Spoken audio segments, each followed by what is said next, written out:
Hi friends, எல்லாம் எப்படி இருக்கீங்க? ரொம்ப நாளாக ஒரு சிலர் கேட்ட கொஷினுக்கான ஆன்சர் தான் இந்த வீடியோ. என்னன்னு பார்த்தீங்கன்னா, வீடியோவே போடுறேம்மா இது வரைக்கும் உன் பேரே சொன்னதில்லைன்னு சொல்லி நிறைய பேர் இன்ஸ்டாவில் எஃபிலெலாம் கேட்குறீங்க. என்னோடய நேம் லோகநாயகி. நான் நிறைய வீடியோஸில் சொல்லியிருப்பேன், ஒரு சில வீடியோஸில் சொல்லியிருப்பேன். அப்புறம் எதுக்கு தெரிஞ்சிருக்குன்னு சொல்லி நானும் விட்டுட்டேன். என் பேர் லோகநாயகி. எந்த ஊர்னு கேட்டிருந்தீங்க. எந்த மாவட்டம்னு பார்த்தீங்கன்னா செங்கல்பட்டு மாவட்டம் தான். நாங்கள் விட்லாபுரம்னு சொல்லி ஒரு கிராமம், அதுதான் எங்கள் ஊர். ஓகேவா? இது எங்கே இருக்குது? நிறைய பேர் விழுப்புரமான்னு சொல்கிறீங்க. விழுப்புரம் வேறு, விட்லாபுரம் வேறு. இது செங்கல்பட்டு மாவட்டத்தில் இருக்கக்கூடிய விட்லாபுரம் தான் எங்கள் ஊர். அப்புறம் நீங்கள் என்ன படிச்சிருக்கீங்க அப்படின்னு சொல்லிட்டு கொஷின்.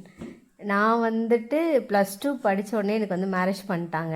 அதுக்கப்புறம் நான் பெருசாக எதுவும் படிக்கலை. அப்புறம் குழந்தைங்கள்லாம் பிறந்ததுக்கப்புறம் 2018 எனக்கு தோட்டக்கலைத்துறையில் ஒரு வாய்ப்பு படிக்கிறதுக்கு, டிப்ளமோ கோர்ஸ் மாதிரி. அதுதான் படித்து முடிச்சுட்டு அங்கேயே ஒரு ட்ரைனிங்கும் முடிச்சுட்டு, அதனால தான் எனக்கு விவசாயத்து மேலே ஒரு ஆர்வம் வந்துச்சு. ஆனால் எனக்கு நிறைய படிக்கணும் அப்படின்றது ஆர்வம்.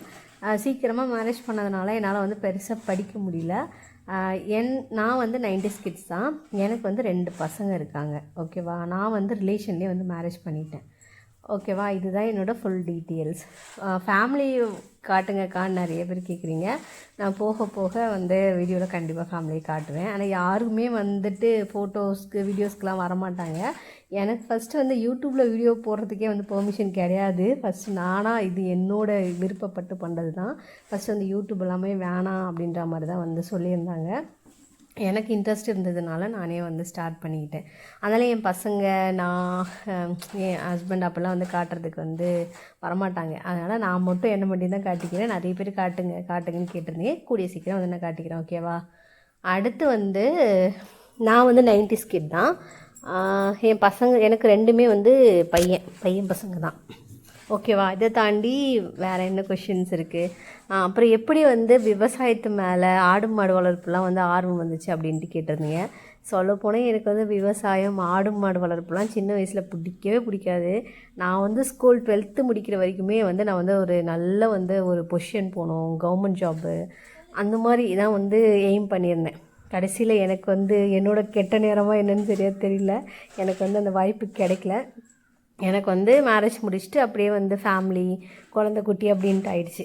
அதனால் நம்ம ஏதாவது பண்ணணும்னு சொல்லிவிட்டு அப்போவுமே நான் ஸ்டாப் பண்ணாமல் என்னால் என்னென்னலாம் பண்ண முடியுமோ அது எல்லாமே நான் ஆஃப்டர் மேரேஜ் நான் பண்ணிக்கிட்டேன். கம்ப்யூட்டர் கிளாஸ், கம்ப்யூட்டர் கோர்ஸ் படிக்கிறது, அதுக்கப்புறம் நிறைய டிப்ளமோ கோர்ஸ் பண்ணியிருக்கேன். ஆனால் எதுவுமே டிகிரி பண்ண முடியல. என்னென்னலாம் இருக்குமோ கம்ப்யூட்டர்ஸ்லேருந்து, அதுக்கப்புறம் டிஎம்எல்டி, இந்த மாதிரி ஒரு சின்ன சின்ன விஷயங்கள் அதெல்லாமே பண்ணியிருக்கேன். அடுத்து ஆடு மாடு வளர்ப்பில் அதுக்கும் ட்ரைனிங் போகிறது, இதெல்லாமே பண்ணியிருந்தேன். சரி, ஏதாவது பண்ணணும், எதுலையாவது ஒன்றுத்துல நம்ம இன்ட்ரெஸ்ட் காட்டணும் அப்படின்றதுனால தான் நான் சரி, எனக்கு சம்மந்தப்பட்டது ஹார்டிகல்ச்சர்ன்றதுனால நான் இந்த அக்ரி ரிலேட்டடாகவே போயிடலாம் அப்படின்னு சொல்லிட்டு கொஞ்ச நாளாக தான் நான் இந்த விவசாயம் பண்ணுறதுக்கு ஸ்டார்ட் பண்ணியிருந்தேன். சின்ன வயசுலலாம் எனக்கு சுத்தமாக வயக்காடு, வயல்னாலே சுத்தமாக பிடிக்காது. பெருசாக இந்த சாணியெல்லாம் பார்த்தாலே எனக்கு அலர்ஜி. அந்த மாதிரி ஒரு கேரக்டர் தான் நான். ஆனால் இப்போ முழுக்க பார்த்திங்கன்னா சாணி, மாடு, வயல், சேறு, சகதின்னு தான் இருக்கேன். ஏன்னா அப்போது நான் நினச்சது வேறு. அதுக்கப்புறம் போக போக நம்மளோட டோட்டலாக எல்லாமே மாறிடுச்சு. இப்போ அது கூடயே நம்ம பழகிக்கலான்ற மாதிரி தான் பழகியாச்சு. அப்போ தான் எனக்கு விவசாயத்து மேலே ஒரு ஆர்வம், அதுக்கப்புறம் இந்த ஆடு மாடு வளர்ப்பில் இன்ட்ரெஸ்ட் வந்துச்சு. அந்த மாடு வளர்க்குறதுக்கும் நான் நிறைய பெரிய பெரிய மாடுலாம் பார்ப்பேன். நிறைய பால் கறக்கிற மாடு, பால் கறக்க கற்றுக்கிட்டது. அதுக்கப்புறம் நிறைய விஷயங்கள் மாடுகளுக்கு என்னென்னலாம் நோய் வரும், அது எப்படி நம்ம கட்டுப்படுத்தலாம், இந்த மாதிரியான ஒரு சில விஷயங்களையும் கற்றுக்கிட்டேன்.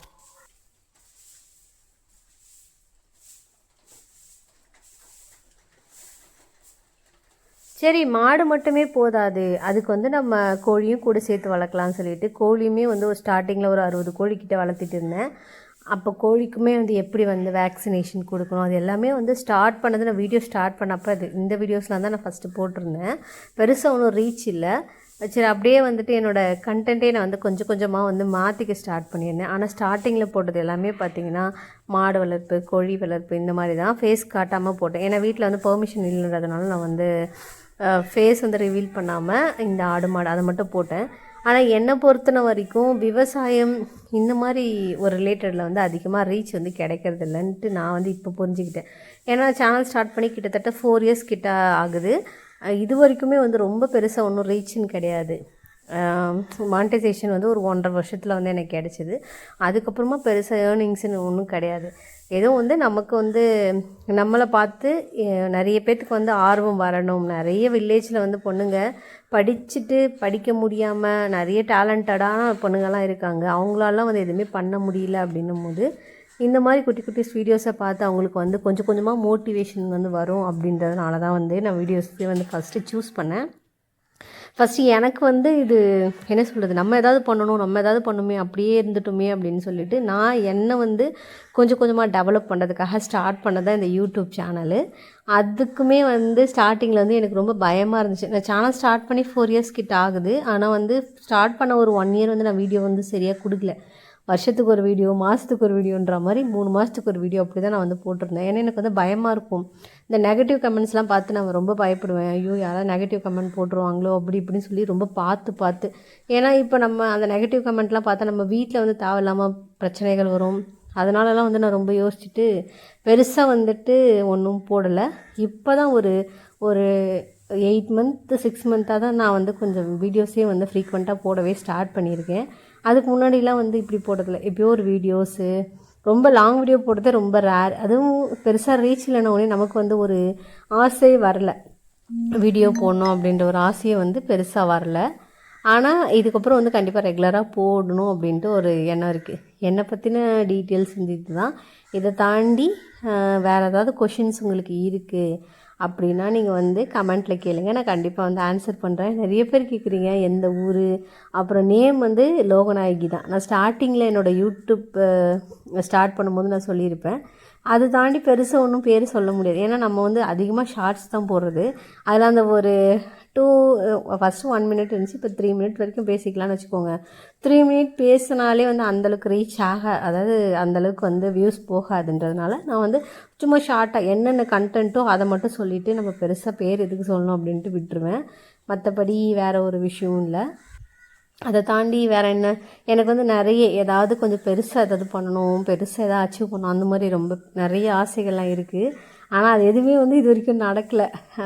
கொஞ்சம் கொஞ்சமாக தான் இதுக்கப்புறம் வந்து, ஆனால் என்னால் முடிஞ்ச வரைக்கும் நான் என்னெல்லாம் பண்ணணும்னு நினைக்கிறேனோ கொஞ்சம் கொஞ்சமாக வந்து நடந்துக்கிட்டு தான் வருது.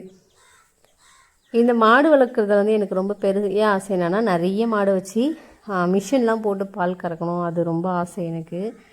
அது எல்லாமே வந்து கூடிய சீக்கிரம் நடக்கிறதுக்கு வாய்ப்பு இருக்குது. இப்போதைக்கு இந்த ஒரே ஒரு மாட்டை வச்சுட்டே வந்து என்னால் வந்து வேலை பார்க்க முடியல. இப்போ என்னோடய எல்லா வேலையும் முடிச்சிட்டேன். காலையில் வந்து ஷெட் எல்லாமே க்ளீன் பண்ணியாச்சு. நிறைய பேர் சொல்லியிருந்தீங்க நீங்கள் வந்து தீவனத்தை வேஸ்ட் பண்ணுறீங்க, நீங்கள் வந்து அதுக்கு தீவனை தொட்டி கட்டுங்கன்னு சொல்லியிருந்தீங்க. சடனாக வந்து தொட்டி கட்ட முடியாது. ஏன்னா இங்கே இருக்கிற சைஸ் மெஷர்மெண்ட்டு பாருங்களேன், ரொம்ப கம்மியான அளவு தான். அதில் வந்து தீவனை தொட்டி நாங்கள் கட்டிட்டோன்னா மாடு நிற்கிறதுக்கு இடம் இருக்காது. அதுக்கு வந்து பிளான் பண்ணி வேறு மாதிரி கட்டலான் இருக்கோம். இப்போதைக்கு நான் அப்படியே தரையில் தான் போட்டிருக்கேன். இதுக்கப்புறம் போக போக வந்து நான் தீவனை தொட்டி எல்லாமே கட்டுறேன். வைக்கோல் வந்து இந்த குடோனில் தான் வச்சுருக்கேன். மீதி எல்லாமே வந்து நம்ம வயலுக்கு போகிற வழியில் இருக்குது.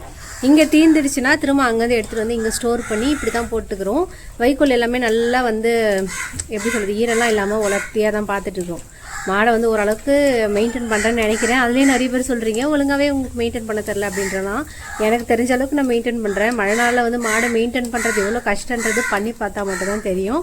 பண்ணாதவங்க வந்து நிறைய கமெண்ட் போடுவீங்க, ஆனால் பண்ணுறவங்களுக்கு வந்து கண்டிப்பாக தெரிஞ்சிருக்கும் எவ்வளோ கஷ்டம்ன்ட்டு. இப்போதைக்கு நான் வந்து சாணி எல்லாமே க்ளீன் பண்ணிவிட்டு மாட்டுக்கு வந்து வைக்கோல் போட்டிருக்கேன். தண்ணி வச்சேன், பச்சை தண்ணி வச்சேன், அதெல்லாம் குடிக்கல. கொஞ்சம் நேரம் கழித்து வந்து வெதுப்பாக ஏதாவது ஒரு தண்ணி வச்சுட்டு அப்புறம் குடிக்க வச்சுருவேன். அவ்வளோதான், எல்லாமே முடிஞ்சிருச்சு. நான் இதுக்கப்புறம் போய்ட்டு என்னோடய வேலையை பார்க்கணும். பை.